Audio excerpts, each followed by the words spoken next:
So I've been seeing a lot more talk on the Griselda crew as of late, just through social media. They seem to be growing more this year than they have in the past. They've been pretty much going at it for a few years now. You've got rappers such as Conway and Westside Gunn, who I'm obviously reviewing here. They're both brothers.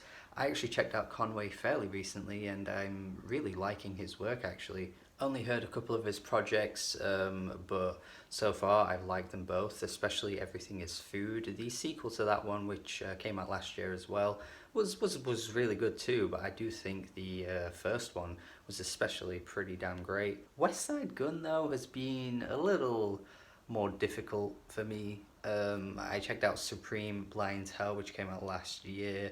Didn't like it at all. So I thought since then I wasn't going to really bother with anything he'd put out, but he is growing more and more as time's going on. So I thought, well, why not check out the project he dropped earlier this year to see if it's any better than what I've heard from him already.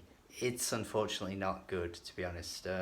Probably as as enjoyable as Supreme Blind Hell, which I've already said I didn't like that at all. So yeah, I find him to have this really annoying nasally delivery, which just makes it really difficult to take him seriously when you pair it with his kind of like gangster, hard as nails lyrics. Unlike Freddie Gibbs, who has the right voice for what he's rapping about, I've said already before that he can get a bit boring to me as an album goes on, and I just kind of get bored of his voice.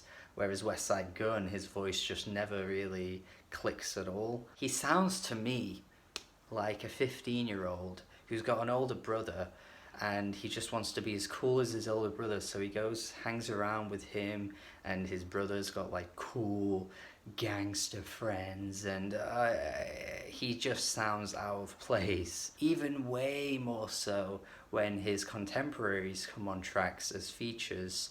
You've got Benny the Butcher and Conway making features on here. On the track Pete's Sake, it is questionably mixed, I think. The beat and the rappers kind of sound a bit distorted and out of touch with each other.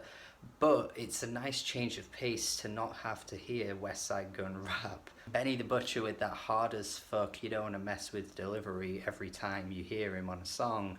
And then Conway, who delivers it even way better than Benny or Westside really could ever do, in my opinion. Sure, are they rapping about anything that's ever, never been done before? We've heard this all in the 90s. It's a bit stale, it's a bit repetitive, but at least they have an interesting way of selling it because of their voice. It's the exact same with Thousand Shot Mac, where Conway takes the final verse. There are a couple of features on the track too, but it just is so apparent the minute he comes in because he fits the beat perfectly. He matches the lyrics, he describes things in a way that's way more interesting than anyone else did on the track or on pretty much the whole album. It's just a night and day difference, to be honest. It reminds me of the Skepta album that came out earlier in the year, where Skepta throughout the whole album was just really coasting and not really putting in his best verses at all. But towards the end, there's a JME feature, and it's like the album's tone completely changed because JME just offers something way more exciting and interesting and funny and witty than what Skepta has been doing over the past however many years. What makes Westside Gunn even harder to take seriously as well is the ad-libs that he throws in. He does these like gunshot sounds that just again sound like a child that's trying to seem cool. You probably think I'm exaggerating, but honestly, listen to the album here, and you will know that's exactly what he does on nearly every track. And fair enough, like if it's his staple thing, his ad lib that he wants to be remembered for. Travis Scott has the straight up, but he really needs to ditch this because it sounds corny as hell. I have already mentioned one of the tracks having questionable mixing, but I would say it's a bit of an issue across much of the project, to be honest. There is like this like kind of dusty like 90s aesthetic, that kind of like noir gangster crime feel to much of the album, but then you've got his voice, which sometimes, and to be honest more often than not, that really just sounds buried under everything. Immersed, Station 3, which might actually be one of the better tracks lyrically, because he's at least going a bit more into detail about like the shortcomings of the lifestyle by talking about his friends that have died and been killed. And there's this really lovely piano instrumental playing. It's absolutely gorgeous, but yet his voice is just like outside the studio, kind of like yelping in, and he's just not getting caught by the mic at all. It's just so weird. I don't know why they'd opt for this. He sounds way outside of the actual song. It just sounds a bit shit, to be honest. Mixing is like a hot topic for music nerds these days. You see debates on it all the time, like, is some rap songs mixed badly and stuff like that. And to be honest, like, the intention is so clear as to why that album is mixed the way it is. Whereas an example on what I've just mentioned here, like, that's just bad.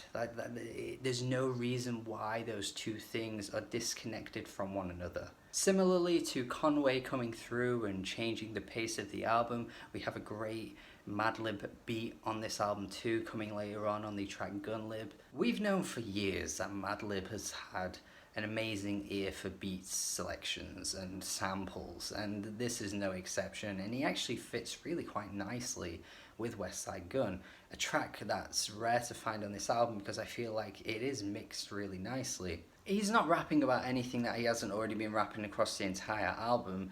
Sure, he could probably do with switching up his lyrical ideas every once in a while, but if this is the best it's gonna get, then I wouldn't mind like a full project with a collaboration of both these two artists, because Madlib is proven to bring out the best of so many of the people he's worked with in the past.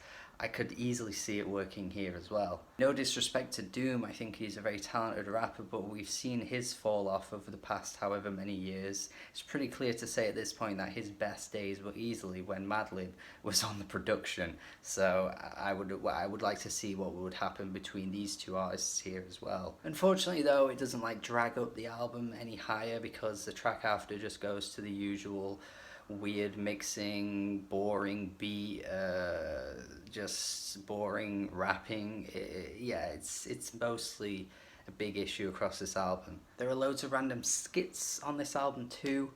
You guys know how much of a sucker I am for a great WWE reference, but the ones on this album are just so randomly placed that I have no idea what the point of them is, unless I'm missing something here. I don't know. So still not sold on Westside Gunn, unfortunately. I think his contemporaries are sounding way better than he is at the minute. I'm just trying to search for something that explains the buzz he's getting. He's kind of fallen into the camp of your Mac Homies, your Rock Marcianos, those types of figures in hip-hop at the moment that just aren't really connecting with me.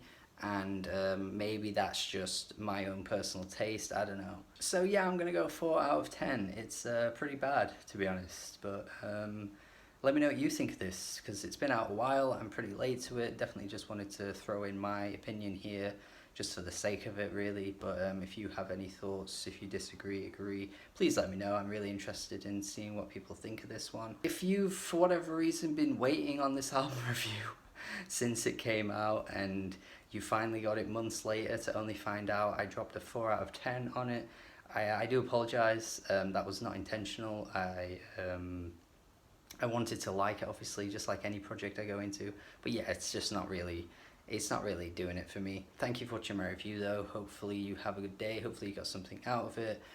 Let me know again what's the appeal to this guy. If you're loving him at the moment, I'd love to see like a different perspective on him.